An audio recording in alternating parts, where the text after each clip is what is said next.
Why do some people just seem to pull the right opportunities towards them while everyone else is out there chasing, pushing, and forcing everything they got just to get ahead? Well, it comes down to one thing. And the way most people operate requires them to keep pushing forever. And the second they stop, everything just dries up. So in this video, I'm going to break down exactly what pull is, why there's one platform built entirely around it, and how to actually build it for yourself. And this is the same system I used to help Caleb Oku 10x his business. Now, what is this system, you might be asking? Well, let's start with the foundation. The foundation is understanding the difference between push and pull. Push is when you go out and grab attention. So think of cold DMs, cold emails, paid ads. Essentially, you are interrupting people who don't know you exist. Pull is the complete opposite. Someone runs into a problem. They can't figure it out themselves. So they go looking for someone who can solve it. And they land on someone like you. No one had to interrupt them for anything. They came looking for you. And that's the whole difference. One requires you to chase, and the other has people coming to you. And if you're running push right now, there's something most people don't realize until they are already years into doing this. Every lead you bring in has a permanent cost attached to it.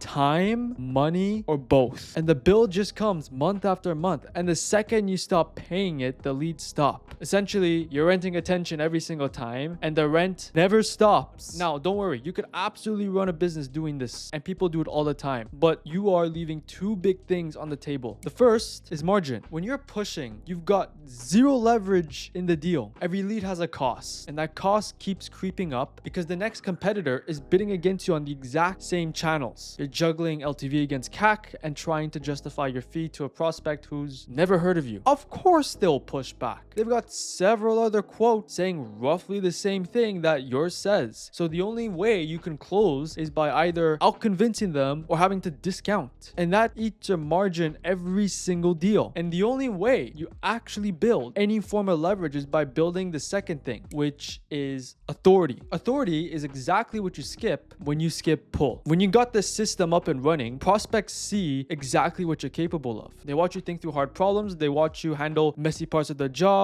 nobody else wants to talk about, and show what you're doing real time. So by the time they end up on a call with you, the question of whether you are the right person to buy from is mostly settled before either of you even say hello on the phone. Price stops being the issue altogether because the authority you've built has done the convincing for you already. People just come to you instead of the other way around, which means you don't have to rent attention from Zuck or blast tens of thousands of cold emails a day. Pull works differently. The prospect arrives already leaning in, so you charge more and close faster. And instead of being the 10th option in their inbox, you're the one they're begging to work with. And the way you actually get pull working is by being on a platform completely built for it. And once you understand what that means, you start to notice something a bit weird about every platform you are already on. Almost all of them are built for push. So when you post on Instagram, Twitter, LinkedIn, or TikTok, you are pushing. Think about it. You're dropping content into a feed someone open to kill 10 minutes between meetings or when they're chilling, not to find you. So you're fighting for a slot against people that post about their friends, memes, and tens of thousands other creators that are trying to also post to get attention. So if you go quiet for maybe a week, you're invisible to the algorithm. And there's only one major platform built entirely around pull, and that's YouTube. Every single person on YouTube chose to be there. They opened the app and typed in or clicked on something they actually wanted to watch. They are already leaning in to the content they're interested in before you even show up in front of them. That's why business owners you heard of like Himon Gachi, Alex Ramosi, Cody Sanchez all built massive businesses just through YouTube alone. And they weren't out there DMing strangers about the business. They built libraries of content that pulled the right people in every single day, even when they are asleep. But pull on YouTube doesn't work the way most people think. There are three main different ways YouTube delivers viewers to you, and most people only optimize for one of them. So first we got search, which is the most obvious one. Think about it. Someone has a problem, so what do? They type it onto YouTube and your video shows up because it answers their exact question. Number two is suggested, which is the column on the right side of every YouTube video or the next video that auto plays after you finish watching another video you originally watched. YouTube watches what people consume, and when they finish a video in your space, the algorithm puts similar types of videos that you just watched up next. The viewer didn't search for you, but they were already watching content like yours. So when you you do show up, it feels like the next logical thing to do after they're done watching the video. And the third is the YouTube homepage, which is the front page of YouTube. So the moment someone opens the app, YouTube's already deciding what to show them based on everything they've ever watched. If your content matches what they care about, your videos will already be sitting there waiting for them before they even searched. And the gap between YouTube and every other platform comes down to viewer intent.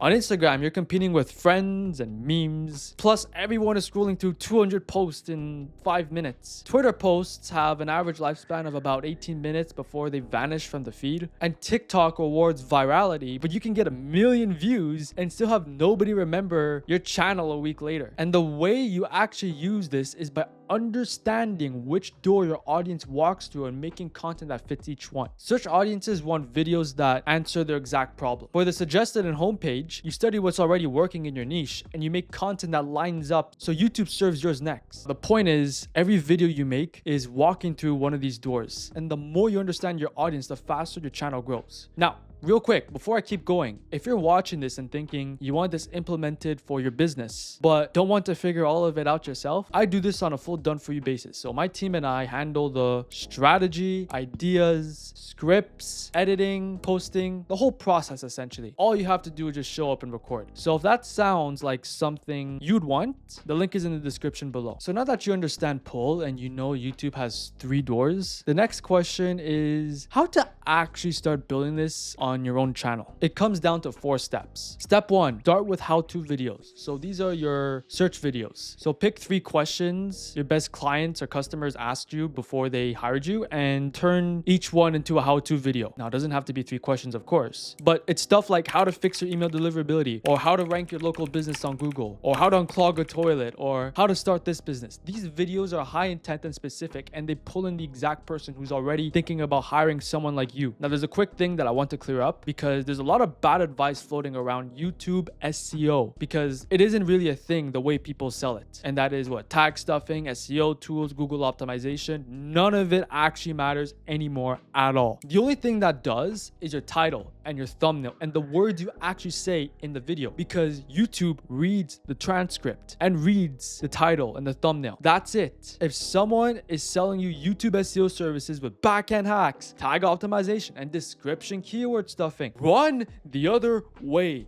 Please. They're selling you advice that was given in like 2014, 2018 that doesn't work anymore. The real game is making a how-to video that genuinely answers the question someone's typing in, with a title that uses the words they'll actually search, or saying stuff in the video that relate to that search topic. That's the whole strategy. And don't worry, YouTube will figure out the rest for you. So don't bother with this extreme SEO stuff. So step 2 is now you layer in suggested and homepage content. So once you have a few how-to videos, study the top creators in your niche. Look at what's working for them. So then this is where we go use a proven method called outlier theory, where essentially you find the videos that did 5 or 10x better than the channel's average and figure out why that video worked. Then you make your own version with the same proven format and your unique angle. Now you could also look at adjacent niches if your niche is not that big at all to get proven formats that work in more competitive niches into a niche that isn't popular. Now step 3, this is where you start building the library. Each video you publish becomes a permanent asset. So every video should be specific enough to keep pulling in viewers a year from now. So don't chase so much trends for your main content. You need to make sure that it's extremely relevant. Plus, trends die in a week or 2, but the evergreen content that you post before will always pull in the right viewers every single time. So now the last step is you need to be patient with the math. This is where most people quit. The first 12 videos you post won't pull much, to be honest. The next 10 will start moving your channel a lot more, and then by video 30 or 50, your channel starts to compound. You'll start seeing leads come in from videos you genuinely forgot that you posted